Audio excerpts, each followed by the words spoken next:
Definitely, it's a nutritionally complete food, and we have used it on a number of cases just as a sole food for many of our animals. And you can see that they're happy, healthy, they're doing well with that, and we don't need to add supplements to those foods. We're the world's largest collector and supplier of marine organisms, marine specimens. I love to feed it because I know that any of my animals that really need to put on some weight, they're going to eat it and they're going to do well with it. They'll be healthier because of it.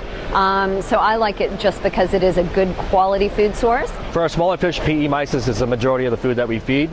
And it's just something that I've stuck with throughout my entire career. We feed it with our seahorses, we feed it with our flounder, any of our tropical reef fish, our live coral reefs. We do it for a variety of reasons. Our quarantine especially. Well, we use it as a primary food for most of our small to medium-sized fishes and a lot of the invertebrates as well.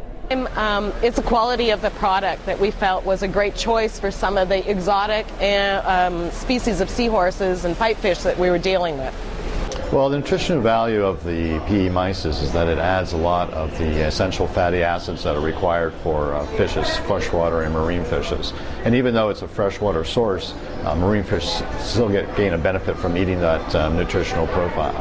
We know it's a clean source. We know we're helping out rid an invasive species from a lake, so we're doing good for the environment. It's really nutritious for the animals, and it's high quality. We have a lot of butterfly fish in our exhibit and some surgeon fish as well that are on the smaller size, and so the PE Mysis is perfect size for them.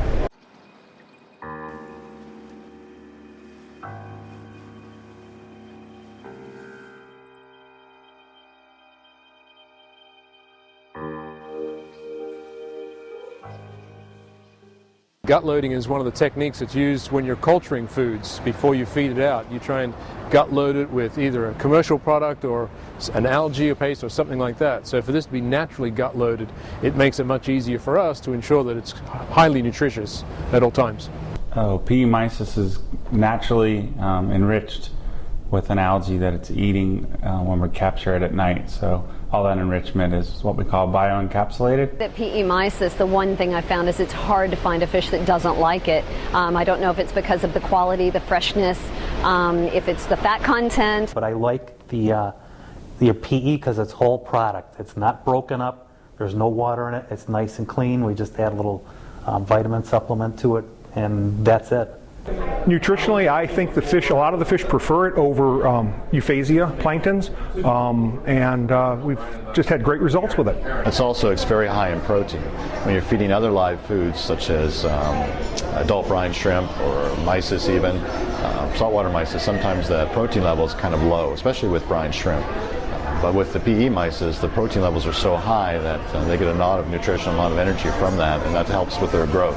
Well, we use it on a lot of different things, primarily our seahorses and our sea dragons. That's what we originally used it for, but we've been getting in a lot of smaller fish that we've used it for. We renovated a 95,000 gallon exhibit, and we're restocking it with lots of angels, wrasses, butterfly fish, and we've been using it for a lot of those guys in quarantine and even bringing it out on exhibit when we do our feedings out there. It's just a much cleaner source of mysis, and oftentimes I go out into the wild to collect and I can't source any locally depending on the season, so it's nice to have a good backup clean source. We know it's healthy, we know it's safe for the animals, so it's a good transition. If they do come in feeding live, we can get them over to PE Mysis and know it's safe and good for the animals. I've started feeding PE Mysis back when I was a pet store employee 15 years ago, and I've had healthy fish ever since then, and saw no reason to change to something else. When PE Mysis came on the market, that really was a real breakthrough for keeping not just seahorses but also pipefish and other sygnathids, that they actually took to that food and actually gained weight and actually became reproductive and was able to breed them and raise the young as well. Sometimes we bring fish in, getting them onto some of our standard diets is a little difficult. It's not always the easiest thing to do, and we found that when trying out mysis shrimp in the beginning, it's something they usually adapt to very quickly. The unique part about our business is that I'm dealing with animals that have never had prepared foods before. All of their food was from the wild, And so when I bring them into our facility, our collectors have gone to great lengths to bring me healthy specimens, but then getting them converted to prepared foods can be quite difficult. And I find the mysis is one of the first things that they'll want to eat. They'll slurp it up like popcorn. They absolutely adore it. And some of my even larger fishes will go through and steal it from the small fishes just because it is a little bit like candy.